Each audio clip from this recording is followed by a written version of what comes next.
Dear students, second lecture, Lost Spring, chapter 2. In the first lecture, I gave you the introduction about two characters. First is Sahib Alam of Simapuri, and the second of Mukesh who lives in Firuzabad. The author has given a clear depiction of two boys representing poverty, squalor, and dirt.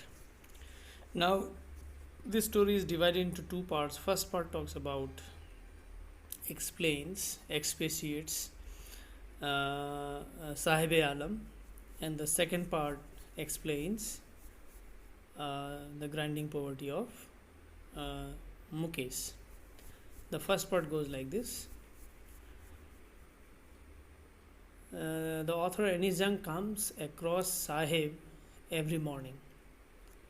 He can be seen,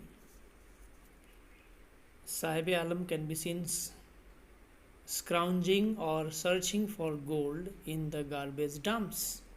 He came from Bangladesh, Dhaka. He does not even remember his old home. He does not go to school. There is no school in his neighborhood in Simapuri. His full name is Sahib Alam. His name means Lord of the Universe. But he does not know what his name means. He roams about in the streets with his friends. They are an army of barefooted boys. They work in the morning and disappear at noon. They live in a constant state of poverty and they cannot afford even shoes to wear. Other young boys of affluent rich community afford to wear shoes, but most of the rag pickers like Sahib remain shoeless or barefooted. Most of the rag pickers live in Simapuri in the periphery of Delhi. There is no sign of any development and progress here.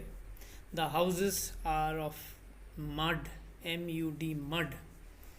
They have roofs of tin, T-I-N, and tarpaulin, tarpaulin. There is no sewage, drainage, or running water. More than 10,000 rag pickers have lived there in Simapuri in poor huts for 30 years. They came to Simapuri from Bangladesh in 1971.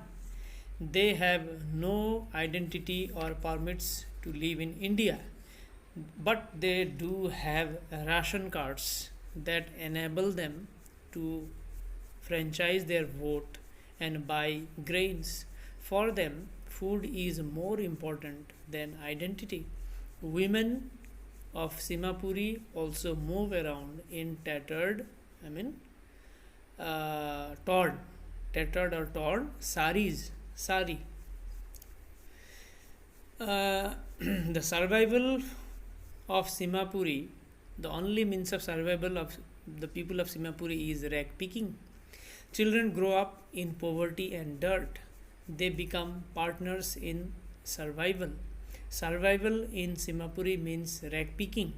Through the years or over the years, it has acquired the status of a fine art. It means rag picking. It here means rag picking. Garbage to them is gold. Sometimes a child can find a silver coin in a heap of garbage. There is always hope for finding something more. Garbage is rubbed in wonder for children. For elders, it is a means of survival. One morning, the narrator sees Sahib standing by the fenced gate of a club. Two young men dressed in white are playing tennis. Sahib is also wearing tennis shoes. They are discarded shoes of some rich boy. He refused to wear them. That rich boy, refused to wear them because of a hole in one of the shoes. For Saheb, even shoes with a hole is a dream come true. Now Saheb works in a tea stall. He left his rag picking work and newly joins in a tea stall. He works in a tea stall and gets 800 rupees per month and all his meals.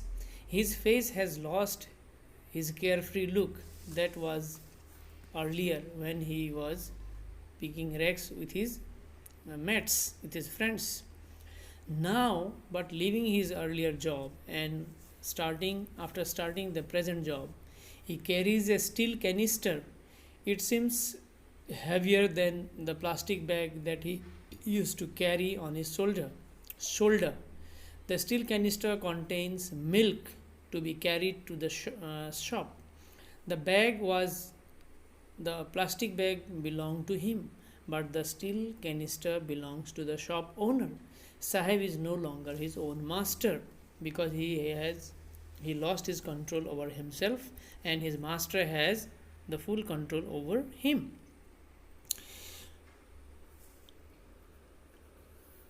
The second story the writer talks about is of Mukesh.